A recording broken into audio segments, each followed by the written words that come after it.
श्रीमन्महागणाधिपतये नमः। श्री सरस्वत्यै नमः। श्री सद्गुरुभ्यो नमो नमः।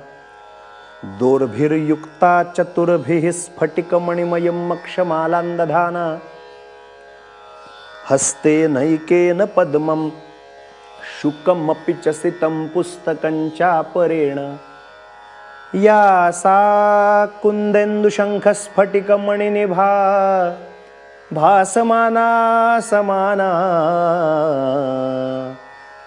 सा मे वाग्देवतेयं निवसतु वदने सर्वदा सुप्रसन्ना।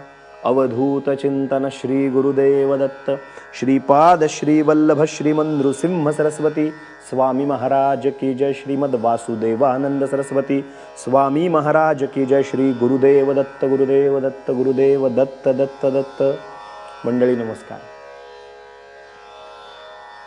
अत्रिपुत्र दत्तात्रेयांचा कृपानुग्रह ज्यांना लाभला आणि दत्त कृपेने परिपूर्ण धन्य असं जीवन ज्यांचं झालं, नवे नवे नृसिंह सरस्वतींकडून ज्यांना संन्यासाश्रम मिळाला, अशा दिव्य नारायण शास्त्रींचं म्हणजेच नारायण स्वामींचं, पूर्वाश्रमीचे नारायण शास्त्री, उत्तराश्रमामध्ये ज्यांना नारायण स्वामी असं जे नाव प्रसिद्ध झालं, त्या दत्तात्रेयांच्या लाडक्या नारायण स्वामींचं चरित्र आपण श्रवण करतोय।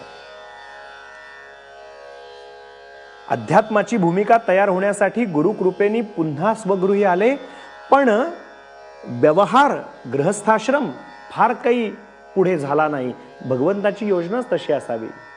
आपण काल पाहिलं, घरी पोचले, स्वगृही पोचले, परंतु या 3 अपत्यांसह मंडळींसह वर्तमान विसापूरला राहत असताना मंडळी निवर्तल्या।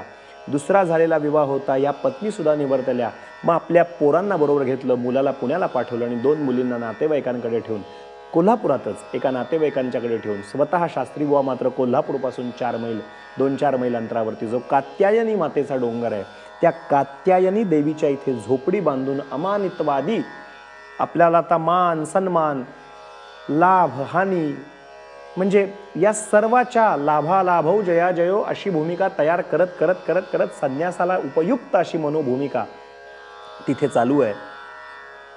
भजनानंदामध्ये रंगून जात आहेत अशी भूमिका आहे।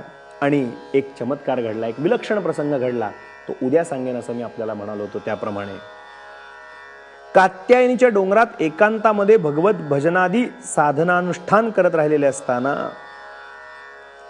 एकदा असा चमत्कार घडला की त्या करवीर प्रांतामध्ये कोल्हापूरची ही जगत जननी जगदंबा महालक्ष्मी माता, तिच्या चरणापाशी एक ब्राह्मण आपली इष्टकामना सिद्ध होण्याकरता तपश्चर्या करण्यासाठी बसलेला होता। या ब्राह्मणानं दिवसा पल्लवासहित सप्तशतीचा पाठ मोठ्या निष्ठेने करावा आणि रात्री जगदंबेची मूर्ती मनात आणून स्तोत्र पाठादी करावं, अशा पद्धतीने उपासना करावी। पुष्कळ काळ यानं जगदंबेचा उपासनेचा भाग अशा पद्धतीने सुरू केला। भगवत उपासना कधीही व्यर्थ जात नाही, योग्य काळी ती फलद्रूप होतच असते, हा सिद्धांत लक्षात घ्या। हा जो एका गावातनं आलेला ब्राह्मण होता, हा आई भगवतीची दिवसा पल्लव लावून सप्तशतीचा पाठ म्हणत होता आणि रात्री स्तोत्रादी उपासना करत होता। भगवतीची ही उपासना वाया जाणार नव्हती। एक दिवशी रात्री स्तोत्रपाठ करत असताना मध्यरात्र झाली होती आणि ब्राह्मण स्तोत्रपाठ करत असताना मग आनंदात मग्न असताना प्रशांत असं वातावरण होतं आणि त्याच वेळेला एकदम आवाज त्याच्या कानावरती आला, वरमब्रूही, काय पाहिजे ते माग। एक दिव्य तेज त्याच्या समोर प्रगटलं।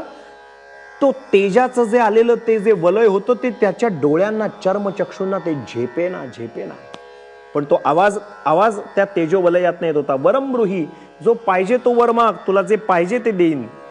तो ब्राह्मण त्या तेजाला त्यानं पाहिलं, तेजो वलयाला, आणि मूर्छित येऊन खालीच पडला, मूर्छा येऊनच खाली पडला।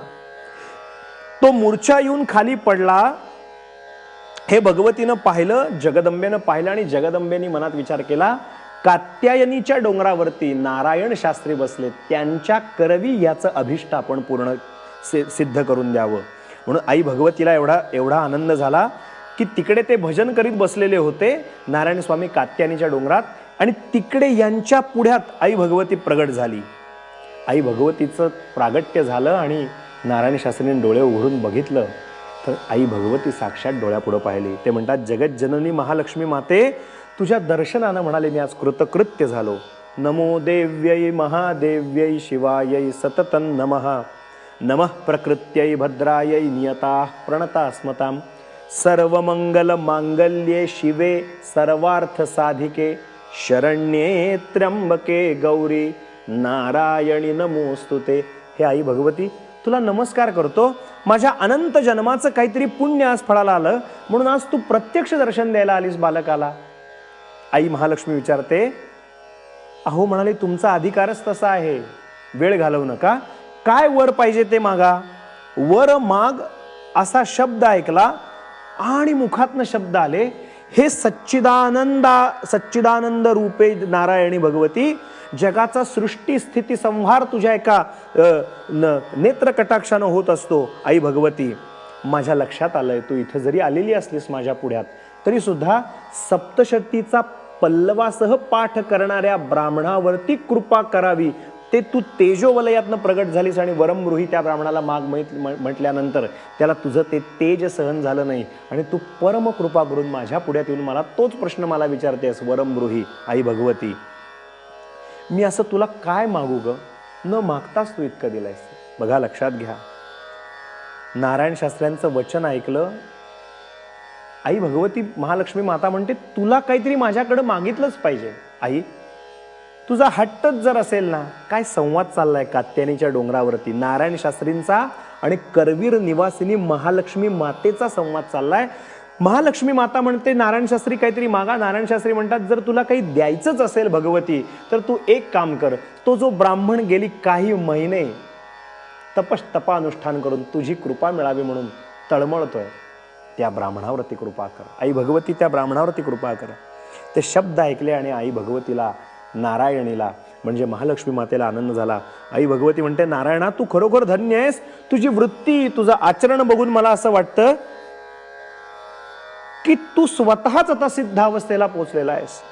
नारायणा, जी लोक गुरुभक्ती करतात ना, आई भगवतीचं वाक्य फार महत्वाचं आहे, सगळ्यांनी नीट ऐकून ठेवा. महालक्ष्मीच्या मुखात आलेलं वाक्य आहे. माझी सेवा करतात ते मला प्रिय आहेतच, पण जी लोक गुरुभक्ती करतात, दत्तभक्ती करतात, गुरुचरणांचा आश्रय करतात, ती माणसं मला मनापासून आवडतात. नारायणा, तू ज्यांची सेवा उपासना करतोयस, दत्तात्रेयांची, नृसिंह सरस्वतींची,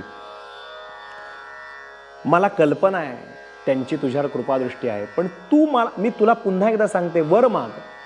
भगवतीला पुन्हा एकदा सांगितलं, आई भगवती, तूच कृपा कर आणि त्या ब्राह्मणावरती तूच कृपानुग्रह कर. ते शब्द ऐकले आणि तुझं ते अगम्य रूप त्या ब्राह्मणाला दाखव म्हणून शब्द दिल्यानंतर देवीला आनंद झाला.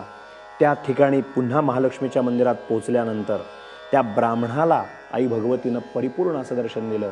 त्याला जे त्याचे मनेप्सित कामना होती ती पूर्ण करून तो ब्राह्मण तिथून निघून गेला. नारायण शास्त्रींनी काय नेमकं मागितलं हो देवीला, देवीने काय दिलं नारायण शास्त्रींना वर, आपण उद्याच्या चरित्राख्यानात पाहू. फारच रंजक, रोचक अशी ही गोष्ट. आज इथेच वाणीला विराम देऊ. आई भगवती महालक्ष्मीचं स्मरण करू, करवीर निवासिनीचं. श्रीमन नारायण स्वामीं दयाब्धे तारक पददायीन असं म्हणू. अवधूत चिंतन श्री गुरुदेव दत्त दत्त दत्त.